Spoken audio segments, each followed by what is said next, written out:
سلام بینندگان عزیز، برادران و خواهران گرامی. در جلسه قبل مهارت‌های حسابدار صحبت شد.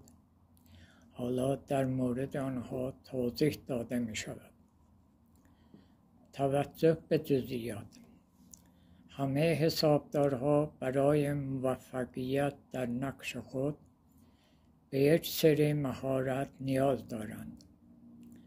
برخی از این مهارت عبارتند از توجه به جزئیات. متخصصان حسابداری باید توجه داشته باشند که جزئیات سند مطابق با اصول حسابداری تهیه گردد و دقیق و منظم ثبت گردد.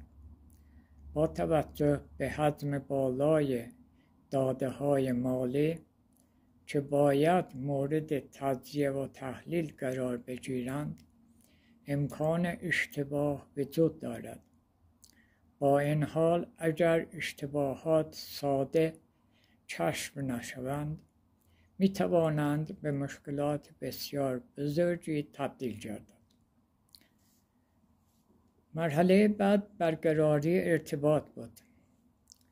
یک حسابدار موفق باید بتواند با استفاده از مهارت برقراری ارتباط با سایر همکاران خود در مورد مسائل مالی آنها را آگاه نموده تا هیچ گونه ابهامی برای کارکنان باقی نماند.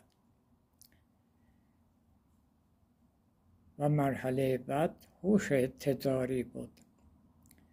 برای اینکه حسابدار در شغل خود مؤثر باشد، باید از اصول کلی تجارت و کسب و کار اطلاعات کافی داشته باشد تا زمینه مناسب برای کار کردن با اطلاعات مالی به صورت روزانه را برای یک حسابدار فراهم نماید. بعد دانش کامپیوتر بود. کار در زمینه حسابداری نیازمند تسلط بر مهارت‌های استفاده از کامپیوتر است تا برای ارائه گزارشات و صورتحساب‌های مالی از نرم افزارهای پیشرفته حسابداری و همچنین نرم افزار اکسل آشنا باشد.